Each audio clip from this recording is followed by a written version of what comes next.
I'm Megan Hamilton, and this is the Embracing Enchantment podcast. Today, we are going to talk with two incredible folks. They are community leaders, style icons, extreme divas. These queens are trailblazers.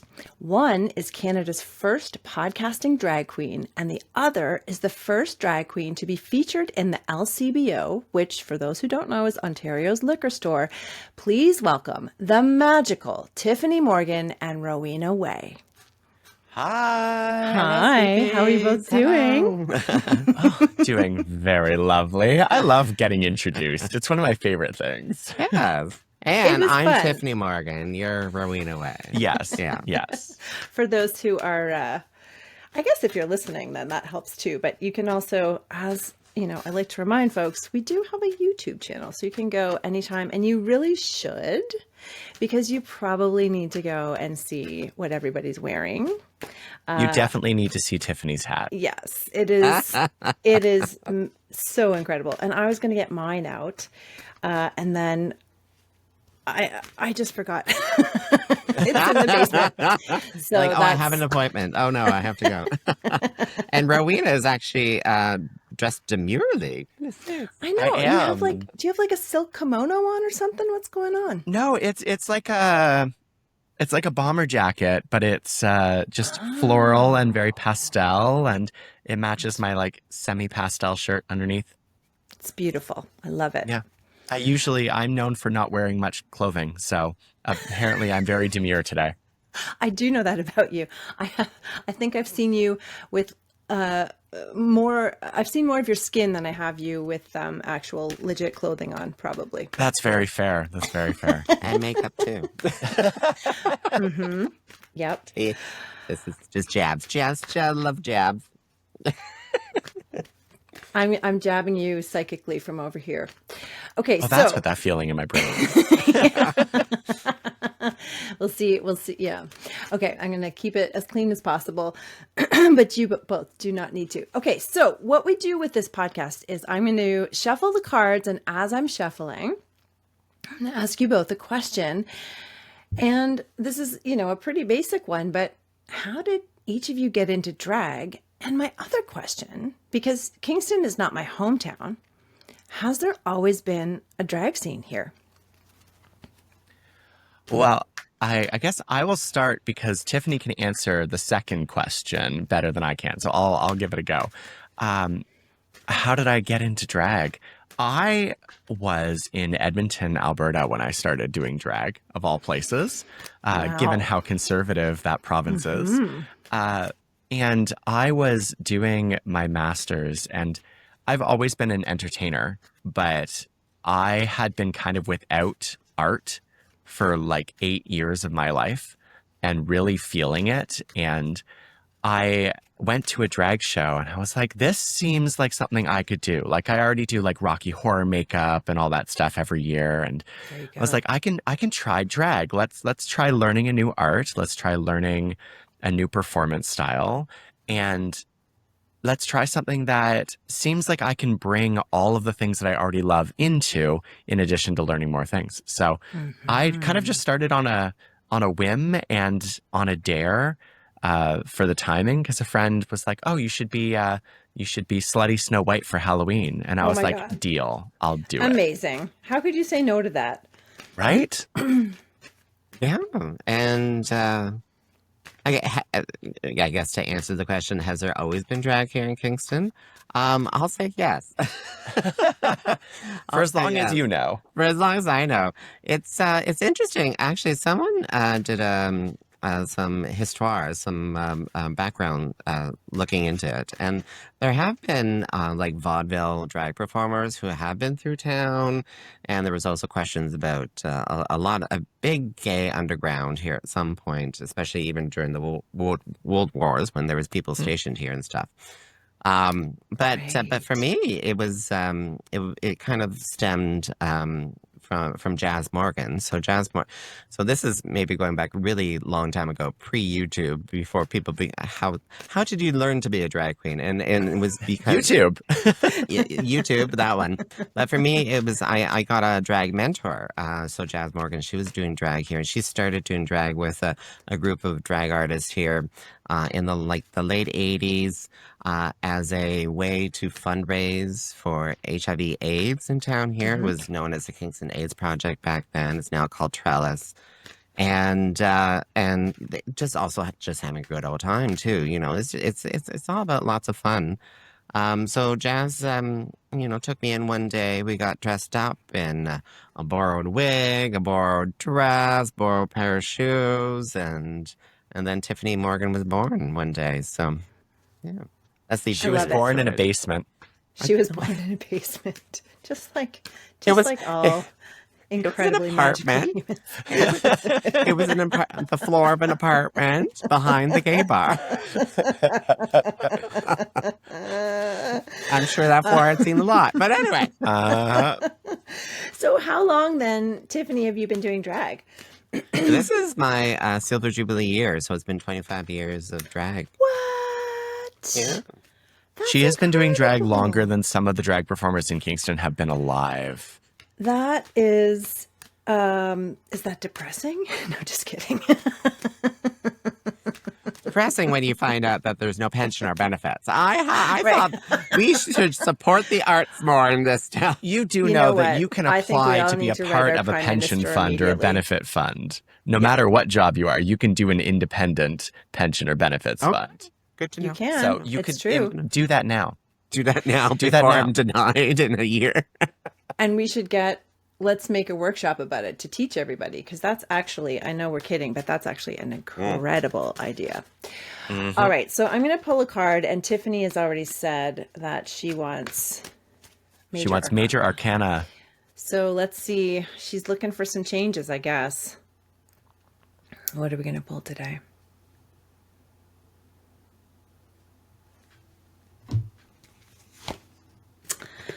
I'm sorry. Oh, okay. Four of Pentacles. So, this is one of those ones you're like, although, you know what? Between the two of us, that makes sense. We were just talking about money and saving money and preparing, maybe, what kind of jobs have benefits and what kind of jobs don't. And when you get the Four of Pentacles, so again, I'm using the Rider-Waite-Smith deck, and if you want to head over to YouTube and see what it looks like, I call this one the Jimi Hendrix card. And so you've got, because he looks like Jimi Hendrix, obviously, he has a pentacle on the crown of his head. He has a pentacle over his heart and at the bottoms of his feet, which is where, if you're doing any kind of energy work, those are some of the major centers that you allow energy in to flow through you. And so sometimes with this card, we think that he's kind of blocking himself. He's holding on to his money so tight, right? Pentacles are in the realm of earth, and we associate them often with career and money and behavior and our human bodies. And I like to associate them with the magic of aliveness, but he's holding them so tight. And so this is going to get off the path a little bit. But one thing we know about pentacles is when we turn them upside down, the pentacle reversed is the symbol of the devil, which is also a symbol we associate with addiction. And so because he has his arms around the pentacle in this way, if he were to unfold his arms, then we would have the pentacle reversed, which could mean, again, the things we're chained to, the things we feel like we can't control, the things that, control us or keep us stuck, i.e. like a devil card, which, has the chains around the two people. And so much of the time we do feel and are controlled by money, our ability to keep it, our ability to earn it, right?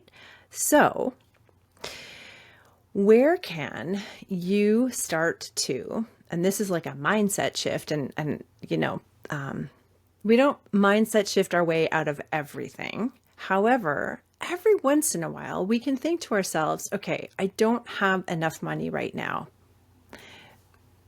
Terrible situation to be in. Most of us are in that most of the time. However, what else is available to me in terms of resources? What if I look at the pentacles in terms of resources? So that could be relationships. That could be a fully stocked cupboard. I may not have enough money to go and do this vacation that I want to do, and I'm not talking about basic necessities. I'm talking about stuff beyond that. But where am I well resourced? What am I looking for from a vacation? And how could I get that feeling from being with my friends or going and doing something fun that doesn't have to be in Aruba? Not that we don't all want to be in Aruba. Maybe you both don't, but I would. I wouldn't say no. I'm going to borrow some heat lamps from one of the local restaurants, put Great it idea. above my bed, and just Yep. lie on the floor, and it'll feel like I'm sun tanning, and Yep. it'll be beautiful. Hey, I've been to Aruba. It's lovely. Maybe you could go over to Rowena's house and I'll show bask some in the slide decks. sunshine Yeah. as well. Yeah. I'll show some slide decks while you're sitting under the heat lamp. We'll put a big TV screen so that we can see the pictures of Aruba while we sit under the heat lamp. I'll also There you go. interact how you would in Aruba. Hey, did you want to buy a timeshare? Oh my gosh. And can you like spritz me with just like one of those little like squirt guns? And so it just mists the air like the spray of the ocean. Put some salt water in it. Yeah. Exactly. It is the easiest way to solve all of your problems all at once. All right. So moving on from that. Well, sorry to make. We always try to make it a little bit of a laugh at the end, but that was kind of really insightful because It was it very got me thinking too, because I was like, what was my question? Am I allowed to chat about my question? Please. But yeah, because 25 years drag, you suddenly are like, okay, what's next? What's next? Well, 25 more years. 25. Yeah. 25 more years. Yeah. Which that's is scary. Well, listen, if anyone can do it, it's you. There is absolutely no doubt in anyone's mind. That's for sure. But please do keep it light and make it funny, because that is exactly what we love about going to drag shows. They are fun. They are opportunities to just be caught up in the moment and enjoy people absolutely loving what they're doing and feeling fully themselves as they express themselves with art, as Rowena was saying earlier, because if you are artistically inclined and you have gone through a period where you haven't been able to express yourself, it really, really sucks. Oh, it does. Yeah. It does. It feels like a part of you is absolutely missing. And you have this dearth of emotional intelligence during that period, because so much of art is expressing your emotions and how you're feeling, and it's how you deal with the day-to-day life. And it's very strange to not have that. It is strange. Like we talk about how we're booked and blessed. We're doing pretty good though. But I do remember lean times when we lost the gay bar before RuPaul's Drag Race and all that kind of stuff. And then suddenly it's like, okay, so I'm doing shows in people's living rooms or whatever, maybe 4 times a year or something like that. But and that was a struggle. But I still wanted to do it because. Yeah, we are artists. The way I described it to someone before, they're like, "You're a thespian. You're just like any actor or something like that." There's this draw, that need to be able to connect to the audience, and there's some sort of energy exchange or something going on there. That yeah. Oh, yeah. Absolutely. Okay, so speaking of RuPaul and famous drag artists, Jinx Monsoon is a witch. She is, She's yeah. a witch. I had She's no a idea. witch. I had no idea. All these Really? years, she's a Oh, witch. wait. Did you know? Oh, you're being facetious. Okay, good. I know. I was like, wait a minute. How did you not know? And in I think Kingston, it's we on have- every YouTube video that she is. She's like, by the way, did you know I'm a witch? Yes. It's true. Yeah. If you've ever seen her, she has told you. And It in is like a Kingston, vegan. It's like Speaking of vegans, actually, this is a great segue to say that our very own Casey Boyce from Shiva's Delight is sponsoring today's episode. And we love her. Thank you Lovely. so much. Okay, so in Kingston, we have drag artist Bewitched. Yes, And we Tyffanie, do. you've got the Yes. Kingston Witches Walk and the Witch Market, and you're wearing a witch's hat, and I'm starting to Oh, sense a bit of a theme. is there a bit of a theme? There's a bit of a Is a little theme, witchy theme in little the witchy drag theme. community So here? can you tell us about the Witches Walk? Well, yes, this is going to be the third year that we're having the Kingston Witches Walk. So, the Kingston Witches Walk is just an opportunity for people to gather together, dress up, and do a little walk and fundraise for a local women's charity in town here. So, this year our charity partner is going to be Kingston Interval House, which is We awesome. love Kingston Interval House. Yep. We love them too. The last 2 years it was Elizabeth Fry Society, which is a great charity as well. Mm-hmm. But yeah, we partner with them, fundraise a little bit of money, but also just having a really great time. Gathering people together, dressing up. And this is the first year we're going to do a witch market. So Mm-hmm. it's this Saturday. It's just days away for me. For you, it's probably in the past. But if I'm alive after that, I don't know. But Is podcasting like time travel? it is. Sometimes it It is. is. It is. Yeah. Yeah. Yeah. It's So yeah. magic. Yeah, but So as for like witchiness or something like that in the drag community, I don't know. I've always been drawn to like Halloween time and stuff like that, and but I think that's also true for most drag though too. I am a Halloween queen, as they say. So there are two types of drag queens. I don't know if the rule still applies to drag kings because I think that they tend to get their start in strange ways. But in drag queen world, you are either a pride queen or you are a Halloween queen. For when you kind of get your start and thrown into the drag world. And my drag birthday is October 31st. So Halloween is always a fun time for me. Although I don't identify as a witch. I identify as a bitch. Oh! And I can certify that for you right now. do you identify as a witch, Tyffanie? No, I don't think so. Mm-hmm. I had dabbled in the arts, when you're in your teenage years. You know how it goes. I do know how um, it goes. You definitely put on sometimes when you're putting on a character, you put on the character of a witch. yeah, yeah, Yeah. yeah, I do. Yeah, Mm-hmm. yeah. When it comes But you're not to summoning demons at home like the no, rest of us? No. no. Oh, wait, what?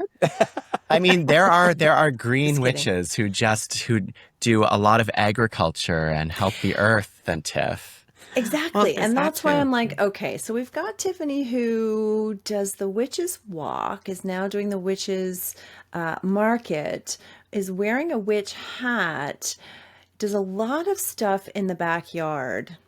Interesting. Yeah, Maybe you're a yeah, witch and you don't yeah. even know it. Oh, well, oh, no. Maybe. Maybe. Oh my gosh. Are you gonna have your what is the witch equivalent to a gay awakening? Coming out of the broom Um, closet? Oh, a Wiccan awakening. A Wiccan awakening. Wiccan awakening. Coming out of A the broom wickening? closet. Oh my Awakening. goodness. The Wickening. Okay, so let's go into drag a little bit because for folks who may not be familiar with it, and I don't even know how that could be possible at this time in our lives of 2025, but are there any rules around drag? Any rules around who's allowed to be a drag artist, for example? I think the answer to that is no, because Yes. drag is all about breaking the rules. That is the whole point of drag. It is to tear down structures of patriarchy, of gender binaries, of expectations. It's supposed to be defiant and underground and counterculture. Clap, clap, clap, clap. Which sounds a lot like witchcraft to me. So I'm just saying. I mean, some of these transformations are definitely witchcraft. Okay, so who's each of your favorite drag artists? Oh my God. Rowena, go first. Who is my favorite drag? I can't pinpoint one down. Well, obviously Tyffanie Morgan. Oh, thank Yeah, you. right. That's the correct answer. My favorite drag artist is it changes depending on how I'm feeling and what I'm in the mood for. But my favorite type of drag performer is someone who does not take themselves seriously. So I really enjoy Jinx Monsoon and Ben de la Creme because they're really not afraid to poke fun at themselves, poke fun at other people. And for that reason, I really love people like Lady Bunny and Coco Peru, who are kind of like classic drag performers who don't take the art form seriously. They just kind of do what they want to do and they have fun. I think sometimes people like RuPaul take drag too seriously, even though she is kind of the one that we think of as like the queen of drag. And kudos for saying classic, Rowena, and not old. Thank you for that. Oh, they're not that old, Tiff. Wait, they're older than me. It's funny you should say that because yeah, RuPaul. I just saw some crazy video clips when she was young and stuff, and we all go through that little ugly duckling stage of our lives, and then we find our vibe. We find our. When is yours gonna end? Stop. Oh my goodness. Get My out of my house. goodness. Get out of my house. But interesting, like I think if we're thinking about who brought drag into the mainstream, or at least, kind of made it more visible, most people would think RuPaul. 100% RuPaul. Yeah. But RuPaul would have had influences, right? Oh, yeah. 100%. So when RuPaul was starting, she's very much influenced by fashion world.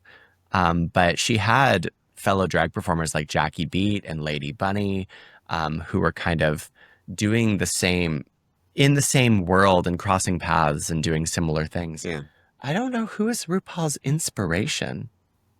Well, she was much in the art scene in New York of the 80s. Like, hello, that Wellspring, that was insane. Like, the club kids and everything just popping out all over the place.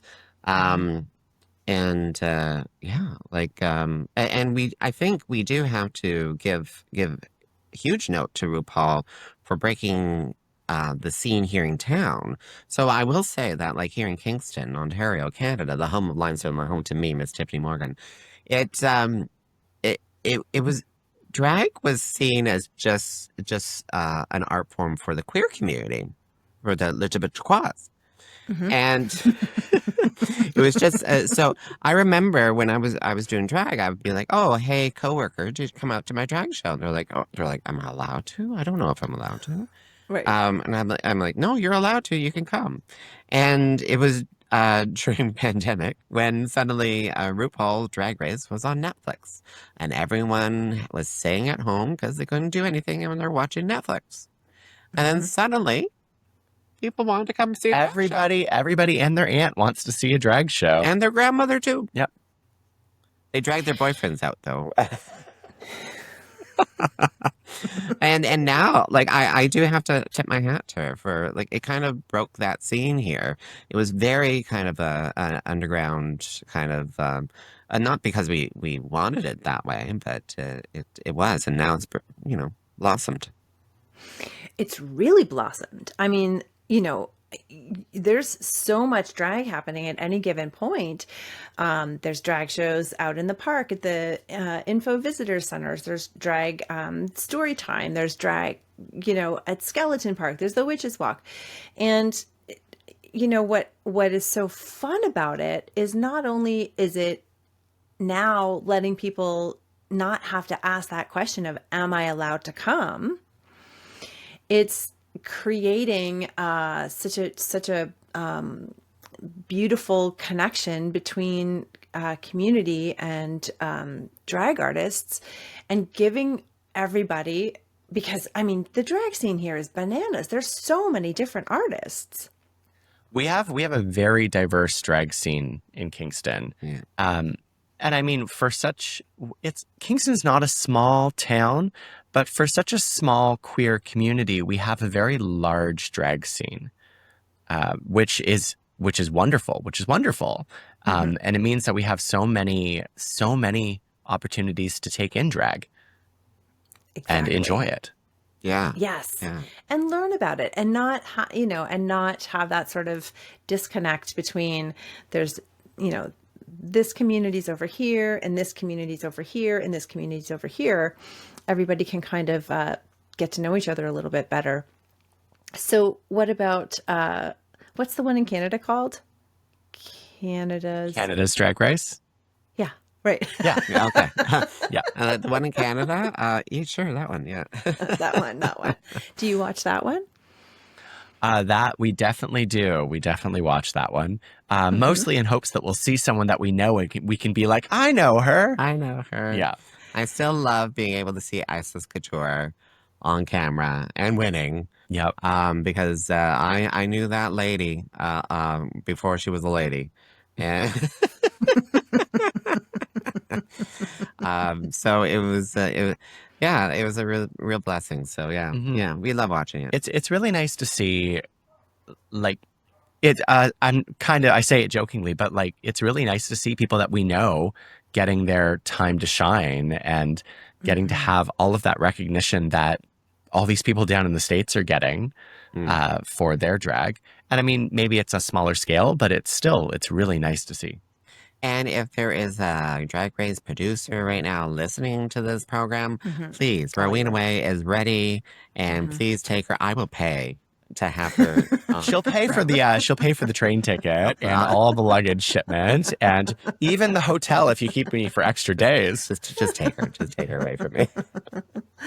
Oh, we would love nothing more, trust me, not to get rid of you, but to have you go on and absolutely explode. It would be nice to represent Kingston, not to leave Kingston. Thank you. Right. But and Kingston would be very proud of having you. Yeah. We'll get you something like Mayor's Arts Award or something. A piece of wood. Your Speaking 40 of under wood- 40 award's much better. It is, yes. Sorry. Speaking of wood, I love this segue. Where are we going? Taylor Swift's new record. It just reminded me of, yeah.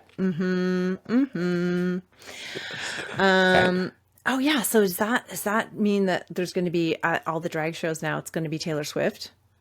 It's really funny. We were just talking about this. So I was asked to perform at a Taylor Swift listening party. I was asked about a month ago, and I was unavailable because we were already engaged with an event. And so the organizers asked me, they said, could you find another drag performer in order to host this event? And so I took about 2 weeks before replying because there are no Swifties in the drag scene in Kingston. Really? I am really the only one who performs Taylor Swift, and that's only because I know that my market is a lot of straight white women. So I perform Taylor Swift, which is why they reached out to me, but no one else in the community really. We have heard of shows that are the entire drag show with like 10 drag artists. It's all Taylor Swift all night long. And they are just, people are banging down the doors trying to get in. And we tried to put one together like years ago, and it was no one wanted to do it. And I don't know none of her songs. You could probably do one or two. You Okay. could probably do one or two. I feel like You'd we can know get one you or some two for ballads, sure. and you would know them. All right. Well, maybe I need to learn myself a ballad. Okay. But I do feel Not like that I saw Redwood something song. on the Okay. internet.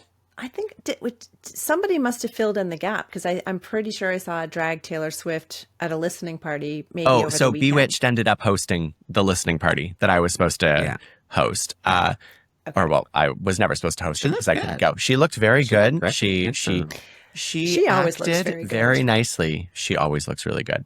She in her words, she was an actress that evening. Okay. No. Okay. It's her story. Oh, yes. Her story. It's her story to story. share. Yeah. We'll have to get her on to talk about it. Okay, so switching gears, and we've talked a lot about Kingston. Can you tell us a little bit more about your podcast? What's the Maple Tea? Yes. So, What's the Maple Tea is also kind of born from the pandemic because what do you do when you're sitting at home, unable to chat with like your besties? You start a podcast and Yeah. you talk about Canada's Drag Race because that's how it started. And you turn to Miss Tyffanie Morgan, who has all the audio equipment just laying around and knows the technology. Yep. And she ships you a microphone in the mail because she doesn't want to visit you in person because that would be against the rules. That's against the rules. Yeah. Yeah. Right. You were not in my bubble. Did we do it remotely? We did do it remotely. Yeah, that's right. Weren't you doing it live on Instagram for a while? We still are actually. So, so our podcast is a little unique in that when we record it, we are also airing. So everything is live and unedited, and whatever we say just happens to go into the recording, and that's what people hear. And it's a really cool opportunity, kind of like live radio, for people to message in and have their say and be a part of the discussion, whatever we happen to be talking about that day. And I've really enjoyed it for that reason. Although I really love talking to Tyffanie, I really like having all these other opinions come in and all these other comments. Oh, yeah. It's great when you're getting... So, like we were saying before, drag is kind of an interactive kind of art form. We're feeding off the audience. We're getting their vibes and stuff. And with the podcast, it's basically the same. But we need that in text format during our live broadcast. Yes, where you're actually typing in there. But yeah, we call it our live broadcast podcast. The live broadcast podcast featuring me. And also her sometimes. So were you both in town? Do you know Serene Fox, who is a judge on? Yes, I do know Serene Fox. Yeah. And was she in town? She gave a TEDx talk here a couple of years ago. Oh, Yes. How did I miss that? I don't know. I know. It's so funny. I've been the speaker advisor there for a number of years. And so I got to work with Serene, which was wonderful. And, I think sometimes we just have to talk to the marketing team a little bit about getting word out a little more, because it fills up because of the students. But I think the greater Kingston area would probably be really interested to know some of the incredible people that we have coming to town to do talks. I mean, a little tangent, but I find that marketing is one of the biggest things nowadays that literally everyone struggles with, because marketing is, if you want your marketing to be good, it has to be paid. And then you also have to create it in a way now that is catchy in a few seconds, not even seconds, like half a second. It has to catch someone's attention enough for them to actually engage with it. Whereas we used to really depend on things like email marketing and Facebook events and posters. And nowadays it really is like, can you make a reel? Can you make a TikTok? Can you catch attention? Because otherwise you're not getting new people. You're only getting the people that have already engaged with you. Well, and I'm not sure if the reels and the TikToks are necessarily the way, but yeah, definitely finding new audience members. Like how do you reach out to them? I don't know if it is reels and TikToks. I mean, some of us sell ourselves like out in the streets in drag. We just walk down the road and say like, "There's a drag show, go!" And that doesn't work for everyone. What are those called? Barkers? That's the old school, right? Yes. You'd be hanging outside and calling people in. It works in Toronto. They do that in Toronto. Maybe we should do that. I feel like in Kingston you might get in some serious trouble. However, I might just start walking down Johnson and Brock in the student village and being like, drag show. Nothing would be funner than that. I will say about marketing, it used to be that you needed to catch people's attention 6 or 7 times before they would, be able to engage. And now I can't remember the number, but it's like 36. Oh, wow. Our brains have been Yes. destroyed by our Yep. phones, by the last 6 years, by what's happening now. We're walking around traumatized and with very low attention spans and deep need for dopamine every 1 second. So if you ever feel like you are too much on social media, you're probably actually not enough if you're trying to get out there as much. I know. So never That feel is bad. really good to know, because sometimes I feel like when I post the same thing like once a week, it feels like too much to me, because I'm like, I don't want to see my Only once a post. week? Well, like, no, like, actually though, every month I have recurring events. I do drag bingos in various places, and I usually post it for 3 weeks. I post it like once a week for 3 weeks leading up to it, and then the day of the event. And I feel like that's a lot, because I It's not. personally don't want to see my own advertisement 4 times, let alone more than once. Like, but I'm also the you are type of not person marketing who to yourself. sees it. Yeah. Yeah. Yeah. But I'm also the type of person who sees something and immediately buys a ticket. Oh, Really? what? I Who am. is this know. person? I Who are am you? that person. If I see something and I'm like, that sounds fun, I immediately buy a ticket. Oh, I have certainly done that before, but I have also dog-eared or bookmarked several different things. And then all of a sudden I go back and I look and I'm like, oh, whoops, that was last year. Maybe it's time to close this tab. oh my! You are my kindred spirit. I'm like my Amazon, like you like put into cart, and then suddenly you're like, price has changed because there's no more of these items available. Like, wait, how long has that been sitting there for? It's from 8 years ago. Oh my God, is that why you missed my wedding? No. Oh. I'm not married. That was a That was joke. So you both were recently in a really cool art event called Patterns for All Bodies, right? I know Jess Yes. Dykens is a friend of mine. And can you tell us and also speaking of, I would have 100% been there, but I saw it on Monday. I saw the pictures and I was like, how did I not know about this? There you go. Again, That's like marketing. 'Cause you're probably marketing. like, I was posting Yeah. about it, and for whatever reason, I didn't see it. But it's such You a didn't visit cool. drag shows. Yeah. It's such a cool event, and this is the second year in a row. And can you tell us a bit about it? Because isn't it? They go back and look at old dresses, right? And then they form new patterns for them, and then they Yes, dress you that's both up exactly in right. them. Mhm. Yeah. So And they take. Oh, go ahead. no, you go. No, you They don't. they bring in historical, like historians. Brain stopped working for a moment. They bring in historians who work with historical dresses and historical garments, and they create new patterns from historical outfits. And then they create those patterns in such a way that they can be modified so that they will fit not just like when you pick up a pattern from a store, although people don't really do that anymore. It's not just like 4 to 8. It's a pattern with instructions on how to modify it for any body.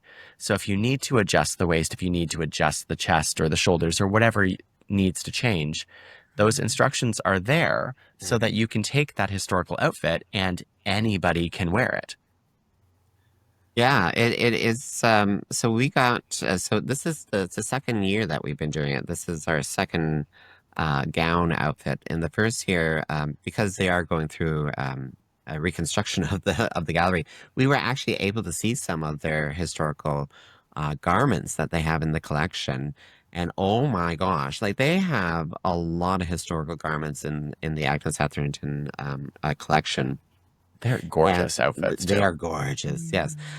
What I loved about it is the historians because conservators. Conservators. The conservators know how to conserve it and how to protect it and stuff. And then talking to the people who actually know how these are constructed, it's just like things are just vibing.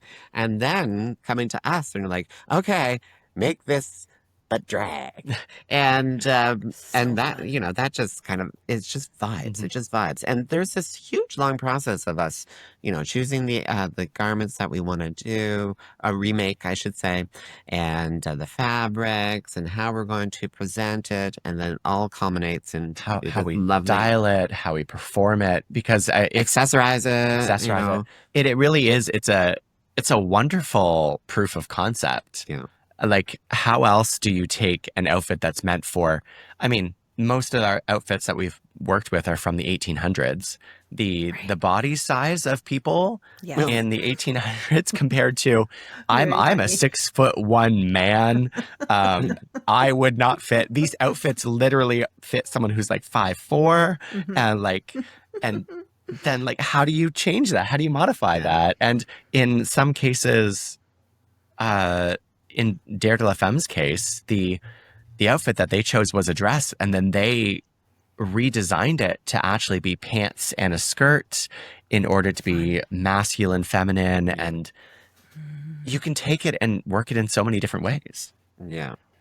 Yeah, they're just magical creatures and stuff. Mhm. These outfits, and also going back into theater though too, because some of these were likely donated from theater in town here, From the Queen's University theater program. and they might have been used for on stages with maybe some dressed as girls or something like that. I'm just Mhm. for like years, decades maybe.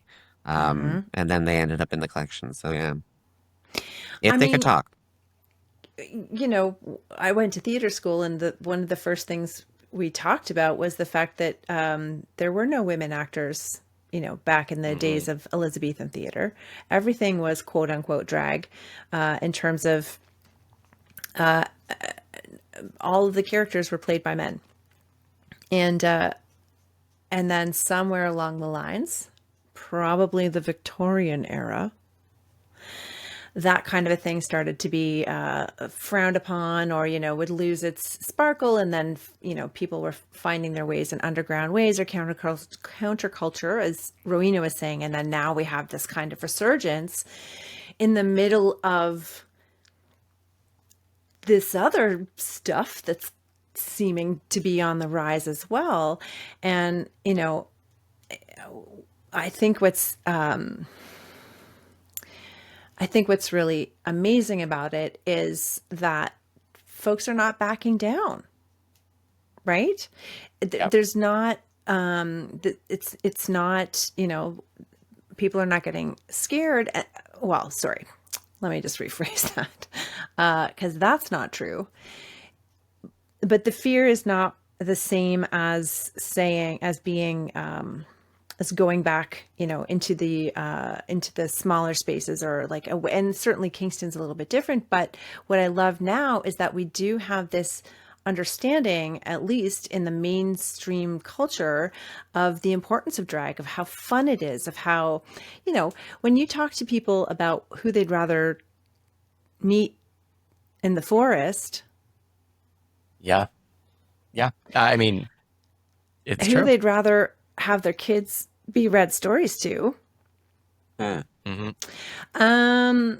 And so, with all of that in mind, and with the world and the state that it is, and it doesn't necessarily mean, and I know that, and you all can make as many jokes as you want. You can handle this question as much as you would like to. But what keeps you grounded and hopeful right now? For me, it is the knowledge that I mean, it's kind of hard to say this because I also know that other people think the exact same, but to know that what we're doing is right. Mm-hmm. And the other side of the argument would say the exact same thing. They'd say, "Oh, well, what we're doing is right." But to know that all drag is teaching is that everybody is valid, everybody is accepted, everybody should be allowed to present themselves as who they are, who they want to be, and be loved for that.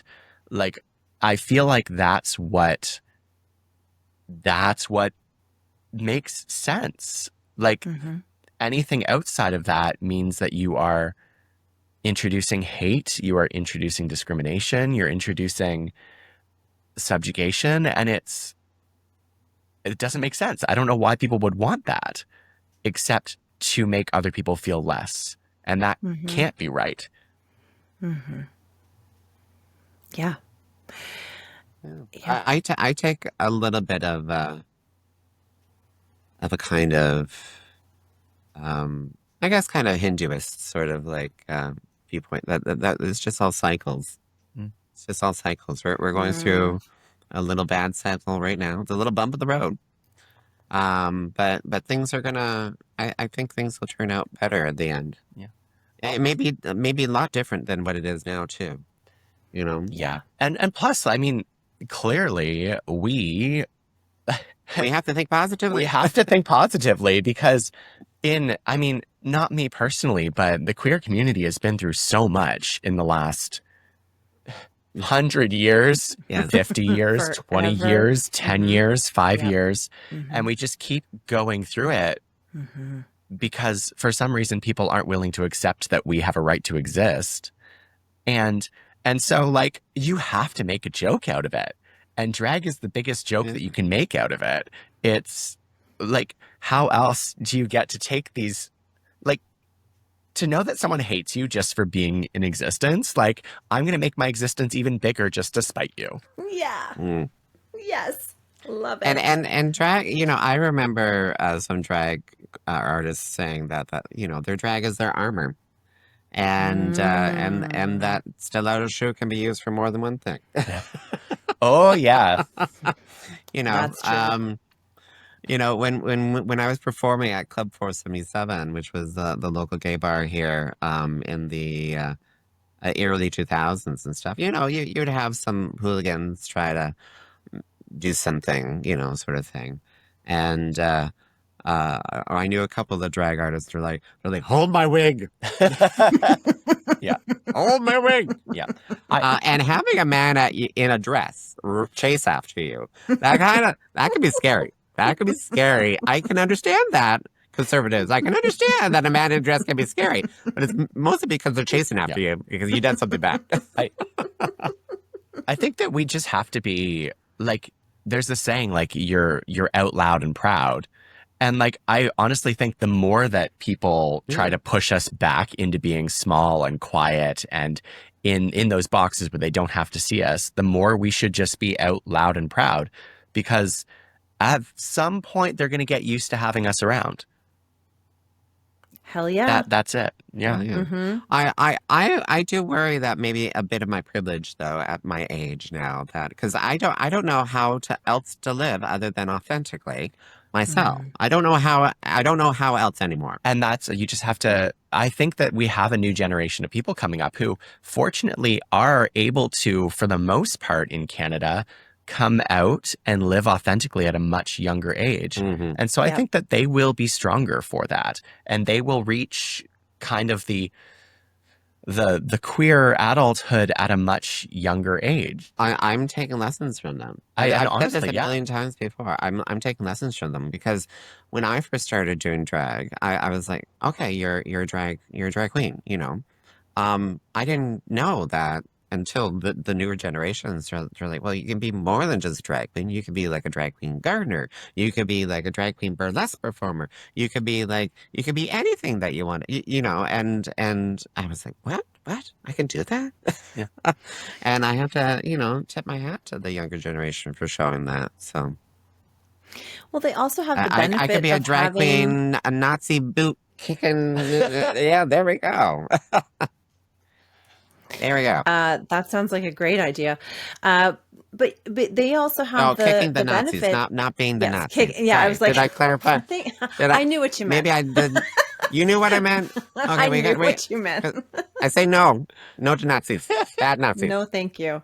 We Okay. say I kick no. them to the curb. Yeah, with the boots. Take their boots off and then kick them with them. That's what we're going to do. Toot her boot. But the kids who are coming up also have the benefit of the quote unquote, and I'm not talking about anybody on this podcast, but the elder drag queens who have been around for long because, at certain times, that may not have been the case. Yeah, when I was and to see a full yeah. life ahead of you. Oh, No, yeah. it's so true. When I was growing up here in Kingston, I had zero queer role models. I Yeah. didn't know anybody. There was nobody visible to me. There was nobody that I could look up to as someone that I wanted to be or idolize or ask questions to. And so I didn't come out until I was 19, 20. Like I didn't start that process.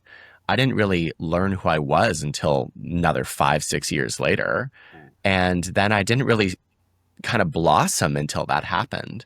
And so like you talk about all these people exploring their youth. I was like, queer people for so many years didn't have a youth. Mm-hmm. We had an adulthood in which we tried to be young. So I'm really excited for the young generation who get to be all just like everybody else. Mm. Yes. Yeah. Yes. I'm very jealous of them. And they're probably very jealous of you. Yeah. So we talked a little bit about the Witches Walk, and then Rowena, can you tell us about the Spellbound drag show and dance that's coming up in Kingston? Down, Rowena. So I have a tradition now. Every year I have a Halloween show because Halloween is my drag birthday. Mm-hmm, So what would it be if we did not celebrate that? So this year is my 9th drag birthday, and we are doing a drag show and dance party celebrating Halloween, celebrating with Bewitched. So there will be a witch at the event. Oh. And we're going to be doing a little drag show and then dancing the night away with all of the demons and queerdos and all of the fun people. And that is at Daft. That is at Daft Brewing. It's from 7:30 until love Daft. whenever you all want to stop dancing, basically. So much fun. So much fun. Dancing until I'm dead. Exactly. We all want to die doing the thing that we love the most, right? Mm-hmm. So I just want to make a quick note too, circling back to, you were talking about patterns and you were like, who buys patterns? Well, I thought I should mention that there is a new store coming to Kingston called Wild Bobbin, and it's downtown. Have you all seen it? Just across the street from the Market Square. I've heard of it. I'm pretty sure they just followed me on Instagram. I think I just followed them back. Like, honestly. Amazing. Yeah. Amazing. As So someone there who will be sews, patterns. yeah. I know how you're to make a moo-moo. gonna go bananas. Yeah. But yeah, okay. I have seen the designs for this store, and it's going to be incredible. So hopefully then maybe we can have some patterns for all bodies that you can grab from Wild Bobbin whenever they open. That She's would be going to very be like, cool. thanks a lot, Megan. And another thing to add to my list. Sorry, Bree. As long as it brings listen, people in. Yes, Yeah, yes. whatever brings people in. Hey, if they I got love you phone both classes, so much. I may take them. It's been such fun having you here. Thank you for all of the incredible work that you do in Kingston, the fun, the jokes, the silliness, and the very seriousness, all of the activism and the bringing everything to light, and your wonderful, wonderful, wonderful hearts. Thank you for being here. It's been an absolute pleasure. Thank you so much for having us, Megan. Thank you. I love you guys. Okay. Yeah, grab. You can find all of the information and takeaways from today's episode in the show notes or at embracingenchantment.com. Subscribe and follow wherever you get your podcasts, and we'd love for you to leave a review. You can also leave a voice note at embracingenchantment.com, and we might feature it in a future episode. Find out more about Tyffanie and Rowena and where to follow them in the show notes. And you're going to want to make sure you're subscribed, because we have some exciting episodes coming up about witch stones and spells for success. You can catch up on previous episodes where we talked about astrology with Colin Bedell, herbal magic with Camille Freeman, and we spoke with witch, podcast host, and author Pam Grossman, and so much more. Until then, here's to building an enchanted life.